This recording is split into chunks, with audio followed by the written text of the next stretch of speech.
আপনারা গয়েশপুর অঞ্চলে গঙ্গার নিকটবর্তী স্থানে পরিদর্শন করলেন, মূলত বিষয় কি ছিল? ওখানে দীর্ঘদিন মানুষের একটা দাবি, ওখানে শ্মশান, বিগত দিনের বিধায়ক অজয় দে শ্মশান করেছেন, তার নির্মাণ হয়েছিল, অথচ প্রশাসনের মদতেই গঙ্গায় ডিপ করে সেই শ্মশানের দুপাশ বা চারপাশ ঘিরে মাটি কেটে পলি কেটে ডিপ করে সেই শ্মশানটা গঙ্গায় ভেঙে তলিয়ে যেতে সহযোগিতা করেছে।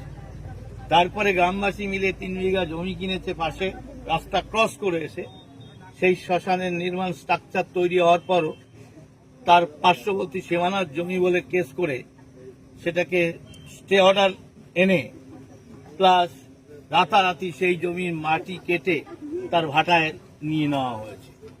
পুলিশ প্রশাসন নির্বিকার, কোনো তাদের পদক্ষেপ নেই।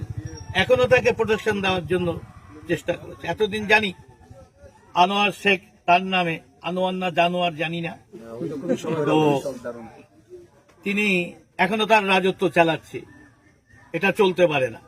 তাকে প্রোটেকশন দেওয়ার জন্য পুলিশ গিয়ে হাজির হচ্ছে, কোন শর্মা না কে আছে আমার কাছে নাম এসছে, এসব কাজ এখন চলবে না, তাকে বিরত থাকার জন্য বলছি, এবং যত অপরাধ আছে তার বিচার করে তার রিকভারি করার জন্য ব্যবস্থা। আর গয়েশপুর হাসপাতালে ওখানে খেলার মাঠ আছে, ওখানেও কি কিছু অভিযোগ পেলেন? ওখানে গয়েশপুরে গ্রামের মধ্যে দেখলাম টেংরিডাঙ্গা থেকে এসে সংখ্যালঘু সম্প্রদায়ের মানুষ হিন্দু পাড়ার মধ্যে এসে তারা খেলাধুলা, ওখানকার স্বাস্থ্যকেন্দ্র উপদ্রব, মোটর কেটে দেওয়া, জলের লাইন কেটে দেওয়া, ভাঙচুর করা, হিন্দুদের না খেলতে দেওয়া, অত্যাচার এখনো সমানে চলে যাচ্ছে।